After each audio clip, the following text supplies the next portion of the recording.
Hey guys, and welcome to another Complete Developer Raw, a live show with Will and BJ. There we are. Hey guys, how's it going? So, it has been a busy week for me, y'all.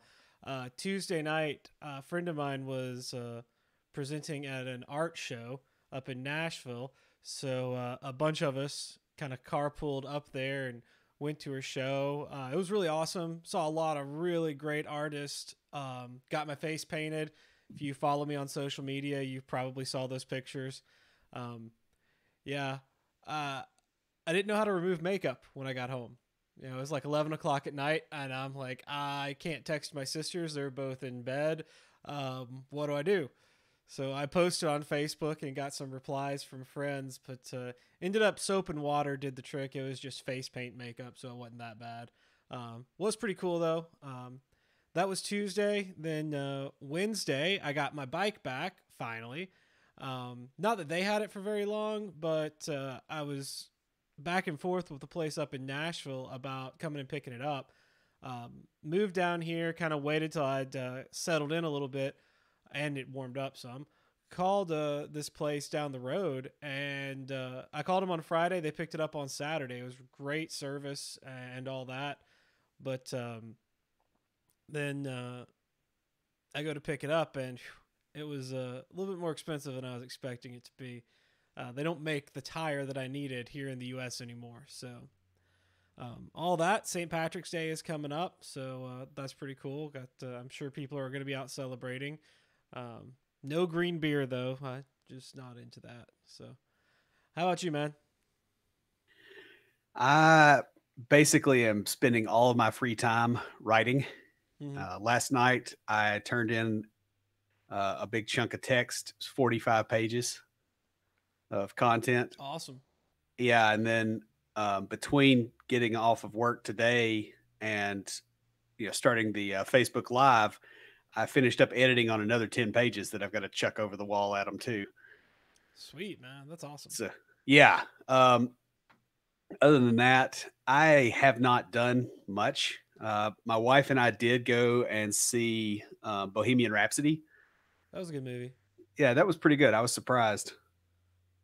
I mean, they really, they showed the man and his art. Yeah. So it was good. I mean, there were some issues with the timelines that they got wrong, and uh, the the band taking a break was not just his idea. They all kind of were doing their own little thing. But for the most part, if you look at it as a piece of fiction based on reality, I thought it was a really good movie. Yeah, I did too. So that's pretty much it. All right. Um, Not a whole lot going on with the podcast. I'll be sending out some more, another batch of water bottles in a couple of weeks. Just kind of collecting a group of them up so I can send them out. So, um, but that's about it. Let's go ahead and jump into our first question. okay, our first question is, what's the process of hiring a freelance web developer? And I think I know where this question might have come from because I think I answered it in the chat. Um, Yeah. yeah, okay, so this is going to vary a lot. Um, and the reason it does is because of the kind of people that are hiring freelance web developers, right? This is like, it's not just big companies. Sometimes it's individuals. Sometimes it's, all kinds of stuff. Usually what I've seen people do is they'll go out to somewhere. I've seen people try this on Fiverr. I've seen them do it on other sites that are that same kind of thing. You can do contract work. Upwork is a good example, Mhm. which used to be called something else. The name of it escapes me now. Um, but basically, you'll go to one of those sites and you'll look for people that have a certain set of skills. And, yeah, I know that. As soon as I said that, I knew you were going to start smirking. I couldn't help Um, yeah, so they'll find people with the skills that they need, and usually contact some of the ones that have better profiles, that look like they might fit. And what I have seen people do is get three or four like that, so that they can find the best one essentially. And so they'll give them all the same work a lot of times, it. and then see who did best, and then they go with that one. Hmm. I've also seen people hire one at a time and try it, which means that it takes them forever to get anything done because there's a lot of, I mean, there are a lot of bad developers out there. There's a lot of them everywhere. Yeah. So I don't know that that process works all that well. Another option is to go through your lists of acquaintances and see if you know anybody that's doing freelance web development or if they do. Hmm. You know, if people can recommend somebody to you, a lot of times that's better than going, you know, straight up through an outsourcing site. Yeah. When I was doing a lot of freelance work before I started back to school, most of my clients came through reference. Yeah. So, all right, going on to question number 2. What was your favorite online training? I think this came from, well, actually, all these questions came from the chat. That's where I pulled questions this week. And this was part of a bigger conversation, but I liked the question. Um, so I really liked Pluralsight. And I think a couple weeks ago I announced that I had canceled my subscription to Pluralsight because I was in school and just didn't have time to watch videos and stuff anymore. I mean, I'm watching school videos and things like that, and studying and doing homework, and all my free time is pretty much taken up doing that.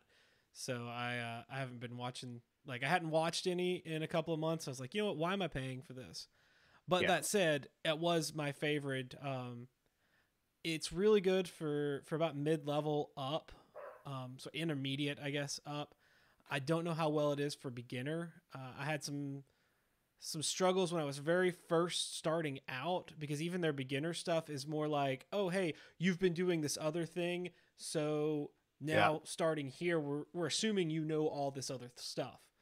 Um, I think Treehouse is really good. I used Udemy a lot for stuff like that because they would do sales and stuff. And then Udacity, I think, is the one with the nano degrees Yep. that you can watch their videos for free, but then to get the nano degree, you have to pay for it. I'm not sure. I know we had a friend that did that. So, um, but yeah, I liked those. The Udemy, the one where it's like, you got to be careful because they'll have these sales. It's like, oh, $10 for this $100 class. Look through it first because a lot of times it's not really even worth the $10. Sometimes you'll get some really good deals on there though. So I actually have one sitting that I haven't even started yet that I bought because it went on sale and I was like, this is really awesome. And that's the other thing you can do with them is if you watch it for the sales, you can usually catch some pretty well. Like if you have certain ones that you're just keeping an eye on and just watch them until they go on sale, then you can usually get them at a good price. So that's me. What about you, man?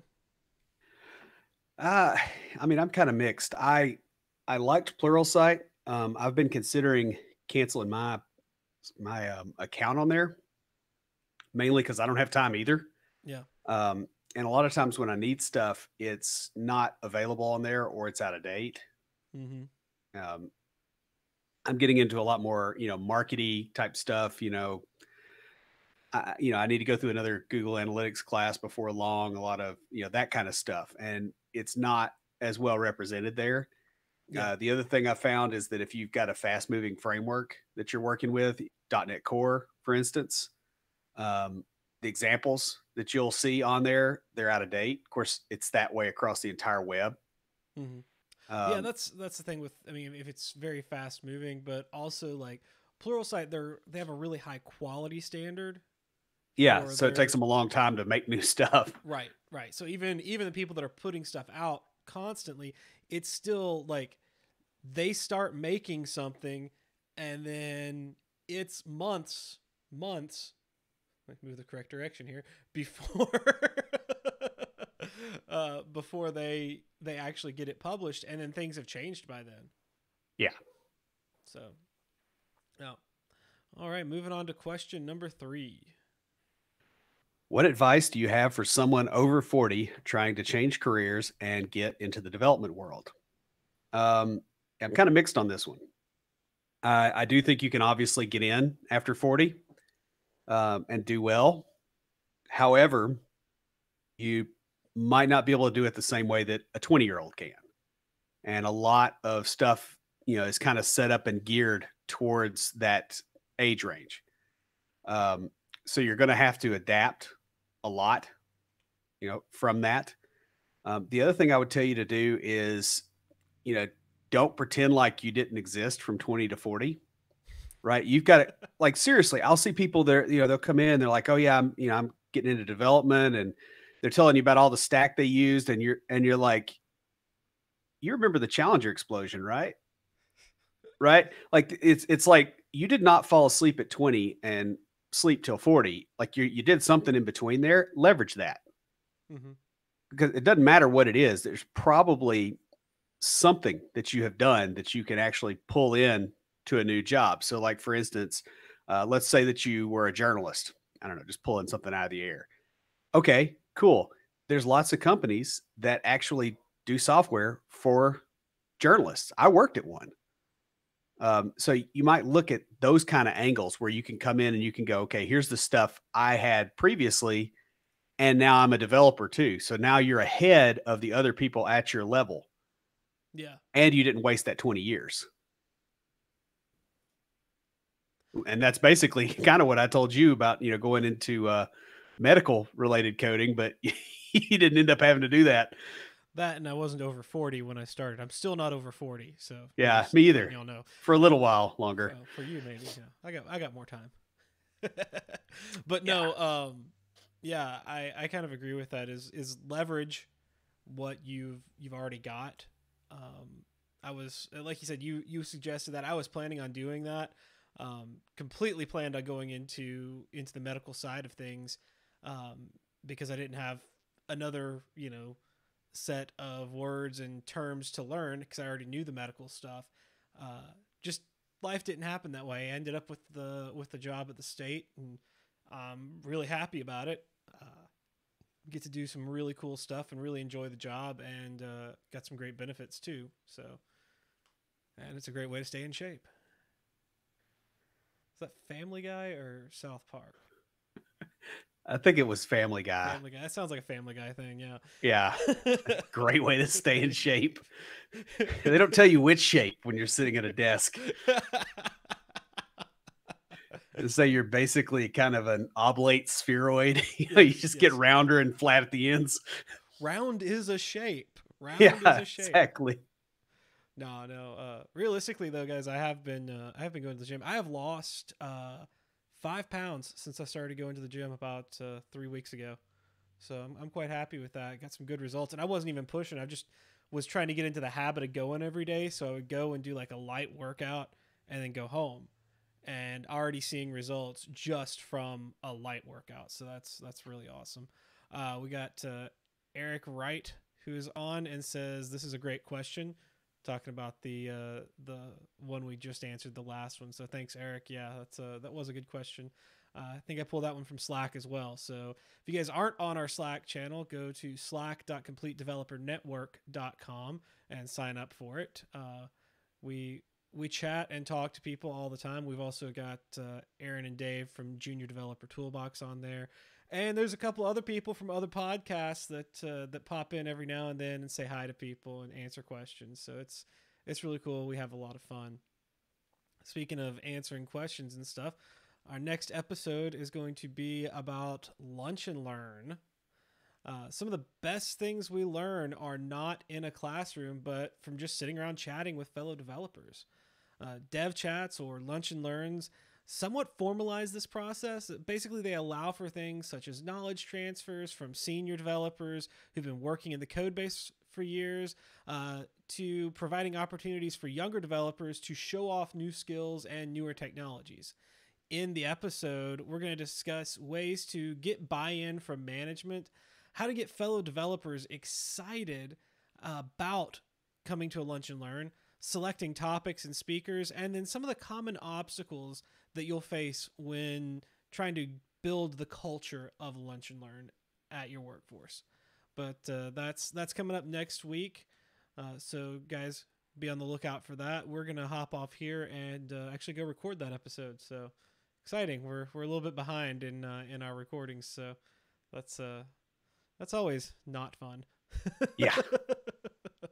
It's definitely stressful. I mean, we're getting there. We're catching up. It's just we're both, you and I are both slammed, and Yeah. it's like everything is going on all at once right now. It's just really Well, last week we only recorded one episode, and it was the April 1st episode, which is why we're a little bit behind, because normally we've been 2 weeks ahead, and we dropped behind because we recorded the April 1st episode.